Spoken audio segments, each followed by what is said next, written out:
Assalamu alaikum. Today I am going to recite Surah Taha ayah number 62 to 65 with meaning. أعوذ بالله من الشيطان الرجيم. بسم الله الرحمن الرحيم. فتنازعوا أمرهم بينهم وأسروا النجوى. അപ്പോൾ അവർ തമ്മിൽ തങ്ങളുടെ കാര്യത്തിൽ ഭിന്നാഭിപ്രായത്തിലായി. അവർ രഹസ്യമായി ഗൂഢസംസാരം നടത്തുകയും ചെയ്തു. قالوا إن هذان لساحران يريدان أن يخرجاكم من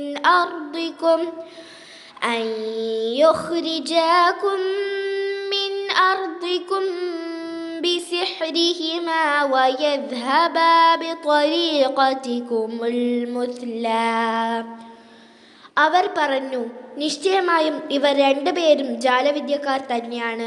ഇവർ തങ്ങളുടെ ജാലവിദ്യ കൊണ്ട് നിങ്ങളുടെ നാട്ടിൽ നിന്ന് നിങ്ങളെ പുറത്താക്കുവാനും നിങ്ങളുടെ മാതൃകാപരമായ മാർഗത്തെ കൊണ്ടുപോകുവാനും നശിപ്പിക്കുവാനും ഉദ്ദേശിക്കുകയാണ്.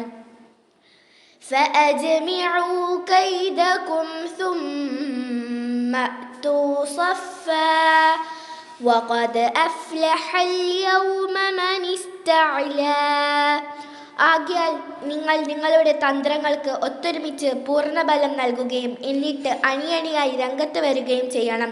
തീർച്ചയായും മേന്മ നേടുന്നതാരോ അവർ ഇന്ന് വിജയം പ്രാപിക്കുന്നതാണ്.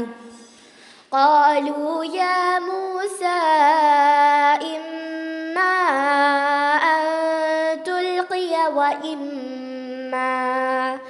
وإما أن نكون أول من ألقى. അവർ പറഞ്ഞു, ഹേ മൂസ, ഒന്നുകിൽ നീ ആദ്യം ഇടുക, അല്ലാത്ത പക്ഷം ഞങ്ങൾ ആദ്യം ഇടുന്നവരാകും. ഏതാണ് വേണ്ടത്?